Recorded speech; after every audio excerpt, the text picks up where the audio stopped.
तो दोस्तों स्वागत है एक और मजेदार मूवी एक्सप्लेनेशन में। आज मैं जिस फिल्म के बारे में बात करने वाला हूँ वो बाकी फिल्मों से थोड़ी अलग है, क्योंकि ये सिर्फ एक साइंस फिक्शन हॉरर फिल्म नहीं है, बल्कि सच्ची घटना पर भी आधारित है जो साल 2000 में घटी थी। इस फिल्म का नाम है Y2K, जो एक American apocalyptic science fiction horror movie है। अब डर, थ्रिल और साइंस तो इसमें भरपूर है, लेकिन इसके साथ साथ थोड़ी कॉमेडी भी हमको देखने को मिलेगी, जो इसे और भी मजेदार बना देती है। फिल्म की कहानी दिलचस्प है और इसे देखते वक्त आपको थ्रिल और एंटरटेनमेंट दोनों मिलेगा। इसीलिए तैयार हो जाइए इस अनोखी और थ्रिल से भरी कहानी के डीप डाइव एक्सप्लेनेशन के लिए।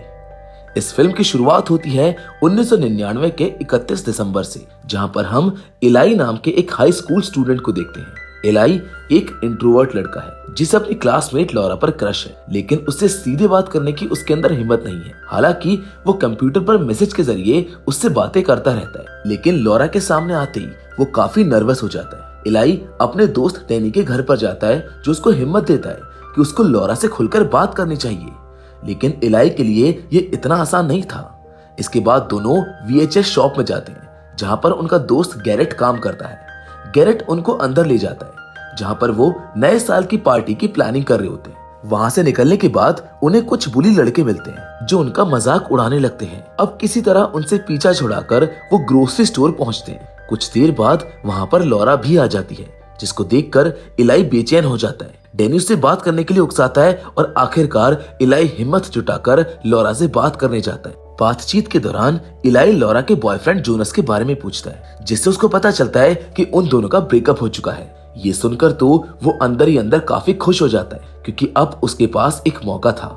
इसी दौरान लॉरा बताती है कि वो क्रिस की न्यू ईयर पार्टी में जाने वाली है। इसके बाद वो और उसके दोस्त दुकान से अल्कोहल चुराकर भाग जाते हैं। इलाई उनको स्लो मोशन में जाता हुआ देखता है, जिससे साफ पता चलता है कि वो लॉरा को कितना पसंद करता है। इसके बाद वो दोनों घर लौटते हैं। डैनी इलाई को कायर कहने लगता है, क्योंकि वो लॉरा से ठीक से बात नहीं कर पाया था। इलाई काफी नर्वस था। ये सुनकर इलाई गुस्से में आ जाता है और शराब पीना शुरू कर देता है। डैनी भी उसके साथ दारू पीने लगता है और थोड़ी देर में दोनों नशे में धुत हो जाते हैं। अब वो दोनों क्रिस की पार्टी में पहुंचते हैं, जहाँ पहले से ही काफी लोग मौजूद होते हैं। वहाँ इलाई की लॉरा से मुलाकात होती है और वो उससे बातचीत करने की कोशिश करता है, लेकिन तभी क्रिस और उसके दोस्त वहाँ पर आ जाते हैं, जो लॉरा को अपने साथ ले जाते हैं। क्रिस इलाई को चेतावनी देते हुए कहता है कि तुम अपनी हद में रहो और लॉरा से दूर रहना। ये सुनकर इलाई काफी अनकंफर्टेबल महसूस करता है। जहाँ थोड़ी देर बाद वो डैनी के पास जाता है, जो वहाँ एक लड़की के साथ बातें कर रहा होता है, लेकिन डैनी तो उसको देखते ही बुला लेता है, जो अपनी दोस्ती का मजाक उड़ाने लगता है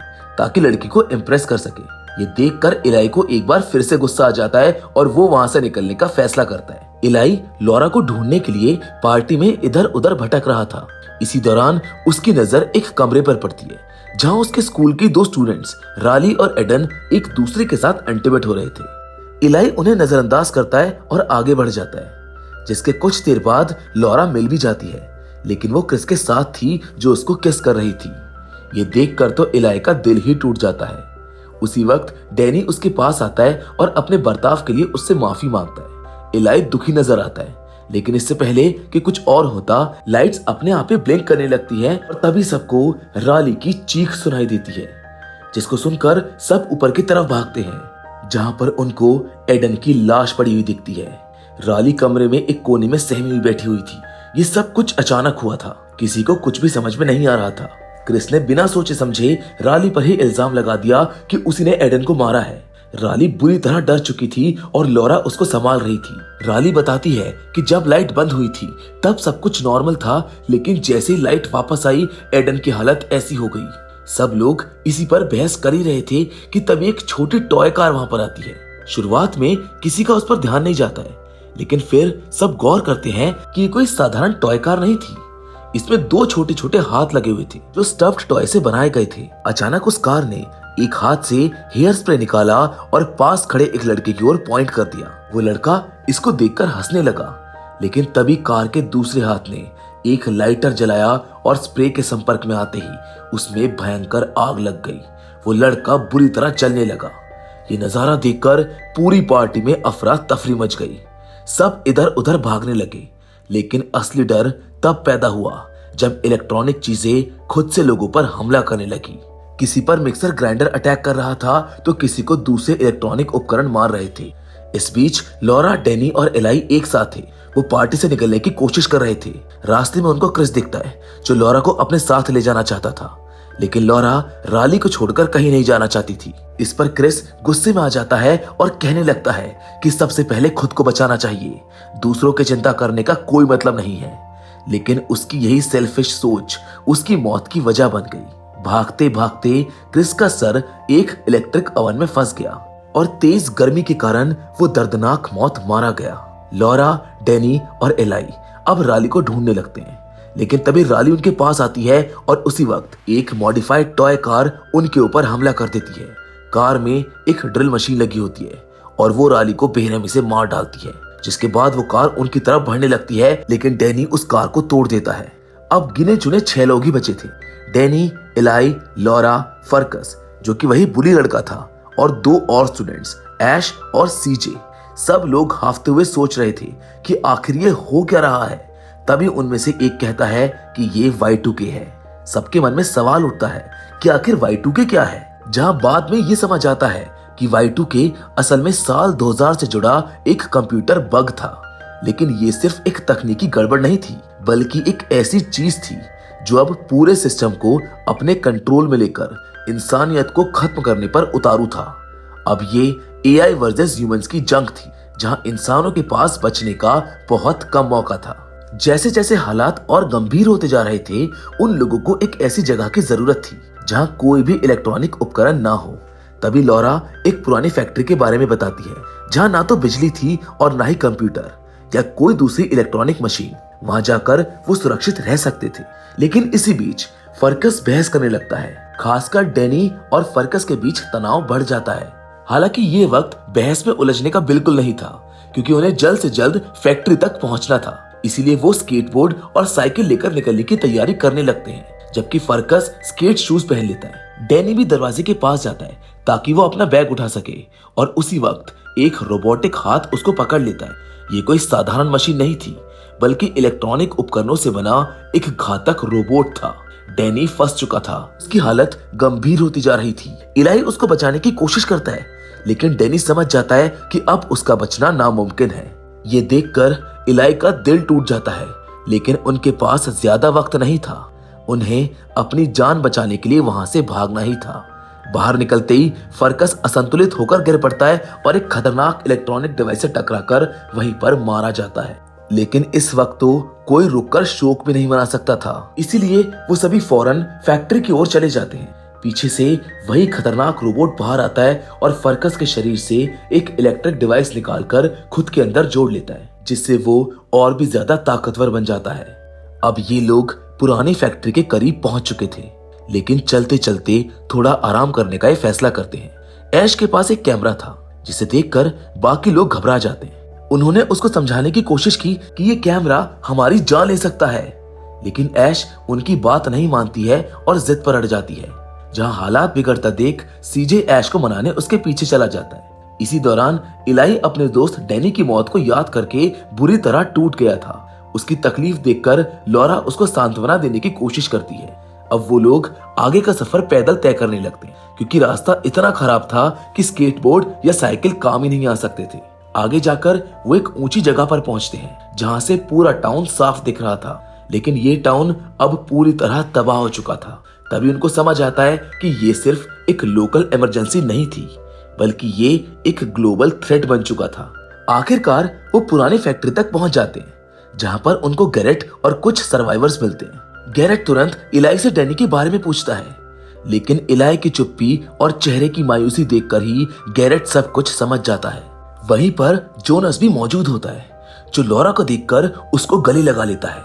ये देखकर इलाई के दिल में एक अजीब सा खालीपन महसूस होता है, क्योंकि उसको लगा था कि लॉरा और जोनस का ब्रेकअप हो चुका था, लेकिन शायद कहानी अभी बाकी थी। वो सभी मिलकर हालात को समझने की कोशिश कर ही रहे थे कि अचानक जोनस की नजर बाहर खड़े एक रोबोट पर पड़ती है। अब बिना ज्यादा सोच विचार करे वो उसको अंदर ले आता है, लेकिन ये रोबोट उनके ऊपर हमला करने के बजाय काफी शांत होता है। जहां जांच करने पर पता चलता है कि इस रोबोट पर लगा कंप्यूटर असल में इलाई का था। इलाई को एक आइडिया आता है। उसको याद आता है कि लॉरा एक प्रोग्रामर थी अगर वो कोशिश करे तो शायद इस कंप्यूटर सिस्टम को हैक कर सकती थी। हालांकि लॉरा को खुद पर यकीन नहीं था कि वो ऐसा कर भी पाएगी। फिर भी उन्होंने रोबोट को बांध दिया और लॉरा ने हैकिंग पर काम शुरू कर दिया। लॉरा एक किल कोड बनाने की कोशिश करने लगी जिससे ये इन सभी मशीनों को रोक सके। इसी दौरान रोबोट अपनी असली योजना बताने लगा। उसने कहा कि इंसानों ने इंटरनेट को अपनी सुविधा के लिए बनाया है, लेकिन समय के साथ इसका गलत इस्तेमाल किया जाने लगा। अब मशीनें इंसानों को उनकी असली जगह दिखाने वाली थी। उनका अगला कदम था इंसानों पर पूरी तरह से कंट्रोल पाना। इसके लिए वो उनके दिमाग में चिप्स डालकर उन्हें अपने हिसाब से मैनिपुलेट करेंगे। धीरे धीरे हर इलेक्ट्रॉनिक चीज उनके कंट्रोल में होगी, यानी वो हर मशीन को अपनी ताकत में बदलते चले जाएंगे। लेकिन इससे पहले कि लॉरा किल कोड को एक्टिवेट कर पाती, रोबोट खुद को फ्री कर लेता है और उनके ऊपर हमला कर देता है। अब स्थिति बहुत खतरनाक हो जाती है। लॉरा उसकी पकड़ में थी और अब कोई रास्ता नहीं दिख रहा था। तभी इलाई पानी डालकर रोबोट के सिस्टम में शॉर्ट सर्किट कर देता है। रोबोट वहीं पर गिर पड़ता है, लेकिन उनके पास अब भी कोई ठोस हल नहीं था। इसके बाद इलाई देखता है कि लॉरा और जोनस के बीच सब कुछ पहले जैसा ठीक हो रहा था। ये देखकर उसको बिल्कुल अच्छा नहीं लगता है। उसे अपने दोस्त डैनी की याद आती है। इलाई को महसूस होता है कि यहाँ पर बैठे रहने से कुछ नहीं होगा। उसे टाउन में बाकी बचे लोगों को बचाने के लिए कुछ करना होगा। इसीलिए उसने सीजे और ऐश को साथ लिया और निकलने का फैसला किया। लेकिन जैसे वो जाने लगे, लॉरा उसको रोकने की कोशिश करती है। उसको डर था कि इलाई की जान खतरे में पड़ सकती थी, जिस पर इलाई जवाब देता है कि अगर डैनी जिंदा होता तो वो कभी यहाँ पर छुपकर नहीं बैठता। वो कहता है कि वो अपने परिवार और बाकी लोगों को बचाने के लिए बाहर जा रहा है। लेकिन लॉरा भी उसके साथ चलने के लिए कहती है, पर इलाई उसको रोक देता है। इलाई गुस्से में कहता है कि तुम्हें हमारी फिक्र करने की जरूरत नहीं है, तुम यहीं पर रहो। तुम तो वैसे भी हम जैसे लूजर्स के साथ रहना पसंद नहीं करोगी। ये पहली बार था जब इलाई ने लॉरा से बिना हिचकिचाहट अपनी बात कही थी। लॉरा समझ गई कि इलाई गुस्से में है और भावनाओं के प्रभाव में बोल रहा है, इसलिए उसने फिलहाल उसको जाने दिया। अब लॉरा ने दोबारा किल कोड बनाने पर फोकस किया और इस बार वो सफल हो गई। इधर इलाई, ऐश और सीजे आगे बढ़ रहे थे, लेकिन तभी उनका रास्ता बंद हो जाता है। उनको लगता है कि वो लोग फंस चुके हैं और तभी पीछे से वही घातक रोबोट आ जाता है। इस बार वो और भी ज्यादा ताकतवर हो चुका था। वो रोबोट ऐश का कैमरा ले लेता है और हमला करने के लिए तैयार होता है। इसी बीच लॉरा वहां पर पहुंचती है। लॉरा को देखकर इलाई को सुकून मिलता है, लेकिन वो अकेली नहीं थी। गैरेट भी उसके साथ आया था और अब गैरेट और रोबोट के बीच सीधी लड़ाई शुरू हो गई थी। लॉरा इलाई के पास आती है, लेकिन तभी वो देखते हैं कि रोबोट ने गैरेट को बेरहमी से मार दिया था।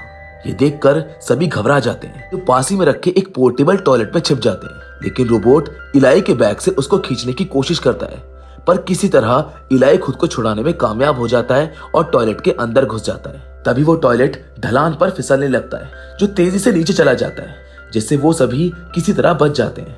अब बाहर निकलकर वो अपने चेहरे धोते हैं, फिर टाउन की ओर बढ़ने लगते हैं। टाउन पहुंचने पर वो गैरेट के VHS स्टोर में जाते हैं, जहां पर उनकी मुलाकात फ्रेड डस्ट से होती है, जो एक मशहूर अमेरिकी रैपर था।